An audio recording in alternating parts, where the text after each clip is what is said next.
a single word that could cause one group of people to be excited and ecstatic, while at the same time cause another group of people to be disappointed and dejected. Table topics. Good guess, but that's not the right Results answer. of the lottery. Another good guess, not quite the answer. Sorry, I can't hear you. Victory, quite close. For those of you who are familiar with football, the word is none other than goal! When you score a goal, the team that you support, the fans will be very happy, whereas your opponents and their fans will be totally dejected. So I have an aspiration when I was a kid is to become a football player one day. My love and passion with football started in 1980. So that was the year when Singapore hosted the pre-Olympics qualifiers. What that means is the winner of this competition will eventually play at the Olympics. Despite being the host nation, nobody gave us any chance because we are facing the top teams in Asia. Nonetheless, Singapore did very well.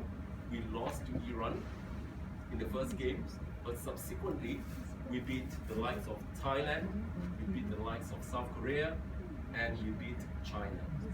Eventually, we lost to Iran again in the final. We missed getting into Olympics just by one match. So that competition has very deep implications and impact on me as a person and in terms of how it affected my love for football. So subsequent to that competition, me and my parents went to a supermarket.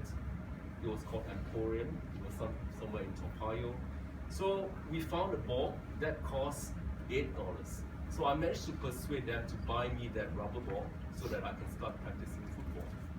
To be honest with you, till today, none of my parents could ever tell that that $8 was so well spent many years down the road.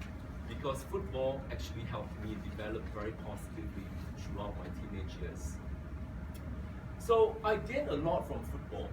Football helps me know the importance of exercising regularly. It makes me fitter. And I still remember at that age, I was pretty tall for a kid around that age, but I was very skinny. I wasn't the fastest runner, I wasn't the one with the best stamina, and most importantly, I was not naturally gifted. But one thing I have is the sheer determination to do well and to be the top football player, at least in my school. So with that in mind, what I did every week is that I will wait patiently by the TV set, stand in front of my video cassette recorder, if you know what that is, and take down the weekly highlights program of the English Premier League. So what I will do is I'll watch that clip over and over again over the next 7 days, and I will go back to my school, bring the ball with me, and practice what I learned on TV repeatedly.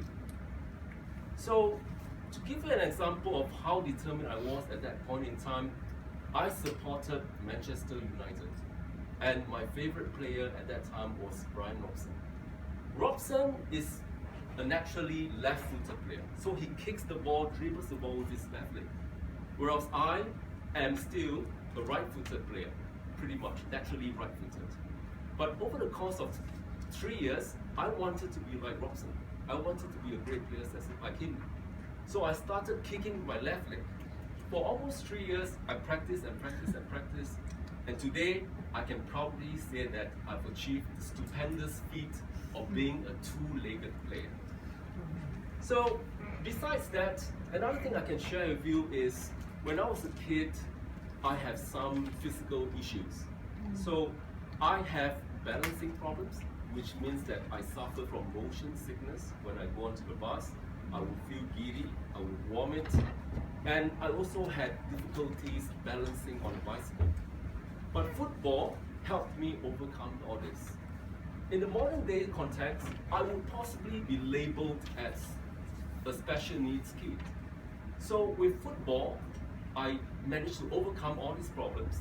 And if you put myself into the modern day's context, I probably saved my parents lots of money going to the doctors, going to the therapists to fix my problem.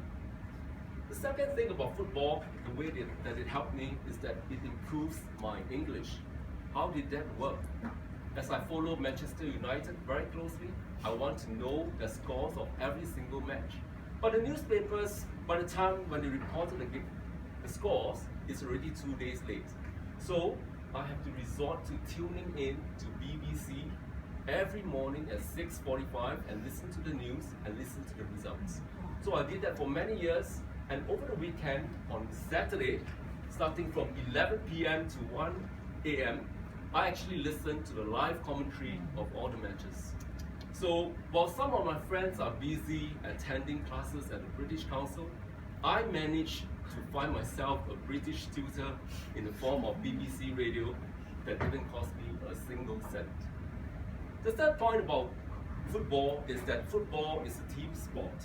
So through playing football, I know the importance of working together in a team. I get the chance to hone my social skills, which is highly relevant to the working world or to every one of us in our daily life. So in short, I can say that I gain a lot from football. Just remember this word, FEET, F-E-E-T. F for football, E, it means it's a good form of exercise for me. Third E, or rather the second E, is it helps me to improve my English. And the fourth letter, which is T, it gives me, it strikes upon me the importance of teamwork. So to wrap up, I think having an aspiration is beneficial for everyone, especially if you could align your aspiration together with your passion, something that you're passionate about. Even though if you don't achieve what you want to be, I never become a footballer in the end, but it helped me become a better person. So over to you, Toastmasters again.